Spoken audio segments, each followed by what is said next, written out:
ఎవరైనా మీరు పెంచడం రాకపోతే గెలకకండి, దాన్ని ఉన్నది పోతుంది. రాష్ట్రం నడుపునికి రాకపోతే ముఖ్యమంత్రి ఎట్లయిండో సౌండ్ పెంచడానికి రాకపోతే మనం కూడా పెంచొద్దు. తమ్ముళ్ళందరికీ నమస్కారం. మూసీ పేరు మీద కాంగ్రెస్ పార్టీ చేపడుతున్న ఈ దమన యాత్రకి దానికి వ్యతిరేకంగా బీఆర్ఎస్ పార్టీ, ముఖ్యంగా బీఆర్ఎస్వి చేపడుతున్నటువంటి మూసీ పోరుబాట కార్యక్రమం ఈరోజు మొదలు కాబోతున్నది. దానికి నాయకత్వం వహిస్తున్న తమ్ముడు గెల్లు శ్రీనివాస్ గారుగానే వేదిక మీద కూర్చున్న బీఆర్ఎస్ పార్టీకి, బీఆర్ఎస్వికి సంబంధించిన వివిధ స్థాయిలో పనిచేస్తున్న విద్యార్థి నాయకులందరికీ కూడా పేరు పేరునందరికీ ఉద్యమ నమస్కారం. జై తెలంగాణ. తమ్ముళ్ళు, ఈరోజు కాంగ్రెస్ పార్టీ అధికారంలోకి వచ్చి దాదాపు 2.5 సంవత్సరాలు అవుతుంది. ఈ 2.5 సంవత్సరాల్లో మూసీ పేరు మీద చేపడుతున్నటువంటి దమనయాత్రే కాదు, ఈ దాష్టికమే కాదు, ఈ 2.5 సంవత్సరాల్లో కాంగ్రెస్ పార్టీ అధికారంలోకి వచ్చిన తర్వాత తెలంగాణలో జరుగుతున్న యొక్క దారుణాలేంది, దుర్మార్గాలేంది, తెలంగాణ రాష్ట్రం కేసీఆర్ గారు వదిలిపోయిన తర్వాత ఏ స్థాయిలో ఉండే, ఇప్పుడు ఏ స్థాయిలో ఉండదనేది ఒక్కసారి మనం అందరం కూడా ఆలోచన చేసుకోవాలి. నేను మొన్న సభల్ని చెప్పిన, విద్యార్థి సంఘాలు ఎవరన్నా కొట్లాడితే ఫీజు రియంబర్స్మెంట్ వస్తుంది, విద్యార్థి సంఘాలు ఎవరైనా కొట్లాడితే స్కాలర్షిప్ వస్తుంది, కొత్త కాలేజీలు వస్తాయి. కానీ మన విద్యార్థి సంఘానికి ఉన్న యొక్క గొప్ప చరిత్ర ఏంటంటే, మనం కొట్లాడితే ఏకంగా రాష్ట్రమే తెచ్చుకున్నాం. మనకున్న చరిత్ర అది ఆషామాషి కాదు. ప్రాణాలు త్యాగం చేసి, ప్రాణత్యాగాలు చేసి, కుటుంబాల సైతం కూడా పక్కన పెట్టి తెలంగాణ కోసం జై తెలంగాణ నినాదాన్ని చెప్పిన రాంది చేయొద్దు రేవంత్ రెడ్డి లాగా అవుతుందని చెప్పి వచ్చేదండి. నరనరాన పట్టించుకొని జై తెలంగాణ నినాదం ఒక ప్రాణవాయుగా మార్చుకొని మనం ఆ రోజు రాష్ట్రాన్ని ఎట్లయితే సాధించుకున్నామో, మళ్ళీ తెలంగాణ రాష్ట్రాన్ని కాపాడాల్సుకునే యొక్క పరిస్థితి ఈరోజు వచ్చింది. ఏడుండే తెలంగాణ ఈరోజు కేడికైంది. రైతులే కానీ, విద్యార్థులే కానీ, మహిళలే కానీ, మైనార్టీలే కానీ, దేశవ్యాప్తంగా అన్ని రంగాల్లో మొదటి స్థానంలో ఉన్నటువంటి తెలంగాణ రాష్ట్రం ఈరోజు చేతులు ముందలు చాచి రైతులు, విద్యార్థులు, ఉద్యోగులు కూడా అడుక్కునే స్థాయికి ఈరోజు రేవంత్ రెడ్డి గారు 2.5 సంవత్సరాల్లో తీసుకొచ్చిండంటే, ఇంకొక 2.5 సంవత్సరాలు నిజంగా ఈ ముఖ్యమంత్రి ఇష్టారాజ్యంగా చేస్తే మన పరిస్థితి ఏముంటుందని ఒక్కసారి ఆలోచన చేయండి. ఎప్పుడైనా ఎవరన్నా హారర్ సినిమా చూసిర్రా? హారర్ సినిమా బాగా ఎక్కువ హారర్గా ఉంటే మళ్ళీ సూండిగా ఇష్టపడతారా? రేవంత్ రెడ్డి గారి 5 సంవత్సరాలు ముఖ్యమంత్రి అయిపోయిన తర్వాత వచ్చే 5 సంవత్సరాలు కూడా నేనే అంటే హారర్ సినిమా చూసినంత భయం ఎత్తున్నది నాకు. ఇప్పుడే ఇట్లా తెలంగాణ దాపరించిందంటే ఇంకో 5 సంవత్సరాలు ఉంటే ఎట్లుంటుందని ఒక్కసారి మనం ఆలోచన చేసుకోండి. చాలామంది ఇక్కడ ఇంట్లలో వ్యాపారాలు చేస్తారు, రియల్ ఎస్టేట్ చేస్తుంటారు, లేదా చిన్న చిత్తగా సొంతంగా తల్లిదండ్రులు మనం ఏదో వ్యాపారాలు చేసే ప్రయత్నం చేస్తున్నాం. ఒక్కసారి మనసు మీద చేసుకొని చెప్పండి, అసలు మార్కెట్లో పైసలు ఉన్నాయా? ఏదైనా బిజినెస్ జరుగుతున్నదా? ఏదైనా పని చక్కగా అవుతున్నదా? అదే కేసీఆర్ గారు ఉన్నప్పుడు మన పరిస్థితి ఎట్లుండే? మా చేవెలలా గజం భూమి రేపు అమ్మకానికి పెడితే ఈరోజు సాయంత్రానికి ఎవరన్నా వచ్చి పైసలు ఇచ్చిపోతుండ్రు. నెల రోజులైనా, 2 నెలలైనా, 6 నెలలైనా మార్కెట్ రేట్ కన్నా 50% తగ్గించినా కూడా ఈరోజు కొననీకి ఎవరు వస్తలేరు. బిజినెస్లలో అవుట్పుట్ తగ్గిపోయింది, ఇన్పుట్ తగ్గిపోయింది. తెలంగాణలో ఉన్న పైసలన్నీ ఏడిపోతున్నాయి, ఢిల్లీకి పోతున్నాయి. ఇప్పుడు కేరళకు పోయినాయి, రేపు ఢిల్లీకి పోతాయి. ఇదే పరిస్థితి కొనసాగాలంటే మళ్ళీ కాంగ్రెస్ పార్టీ ఉండాలా? లేదు, మనకు స్వర్ణయుగం రావాలంటే మళ్ళీ మనం తెలంగాణ కోసం కొట్లాడాలా.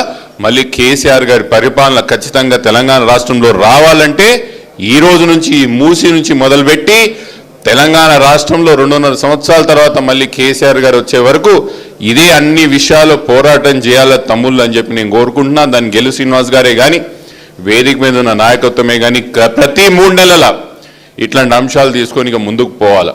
ఇక వచ్చేది మూసీ వరకు ఒకసారి మీరు ఆలోచన చేయాలా, ఎందుకోసం చేస్తున్నాడు మూసీ అనేది ఒక్కసారి ప్రశాంతంగా కూర్చొని ఆలోచన చేయండి.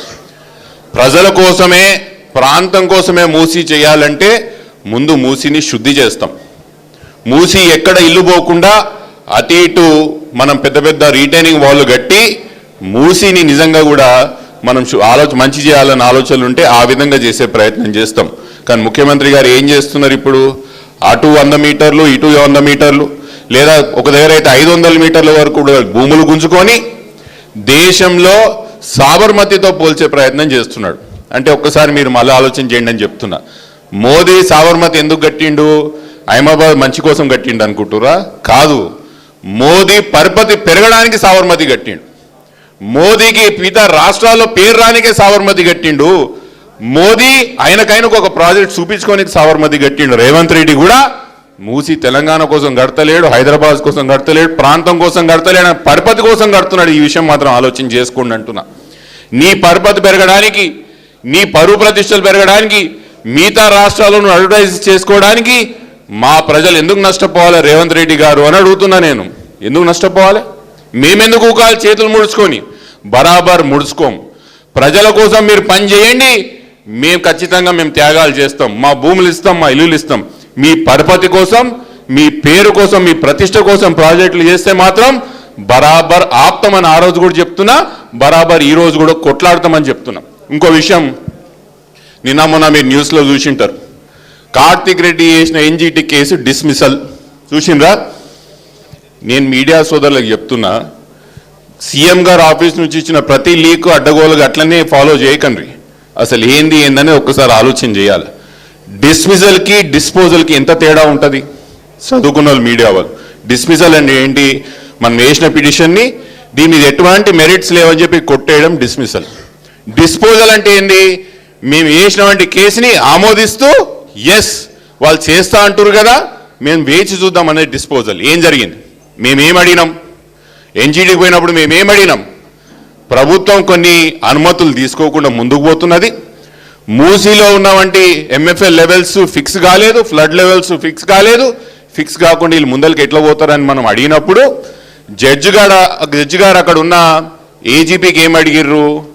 మీ పరిస్థితి ఏంది? మళ్ళీ వీళ్ళు చెప్తున్నటువంటి ప్రేయర్ అంతా కరెక్టే కదా?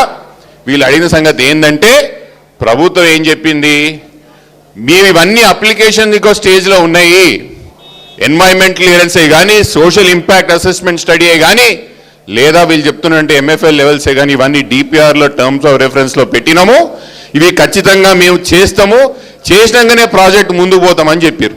జడ్జి గారు ఏమన్నారు? వాళ్ళు చేస్తా అంటున్నారు కదా, if ever they do not comply with these issues, మీరు మళ్ళీ మా దగ్గరికి తిరిగి రండి అని జడ్జి గారు చెప్పడం జరిగింది. ఇప్పుడు చెప్పుండ్రి, మనం తెలంగాణ రాష్ట్రం సాధించినటువంటి పార్టీ నుంచి వచ్చిన వాళ్ళం, కేసీఆర్ సైనికులం, మనకి ఎంత తెలివితేటలు ఉంటాయంటే మొన్నటి వరకు అసెంబ్లీలో కూడా ఒప్పుకొని ప్రభుత్వం అసెంబ్లీలో కూడా చెప్పని విషయాలు మేము ఎన్జీటీలో ఒప్పించినామా? ఎన్జీటీ కూడా చెప్పించినామా?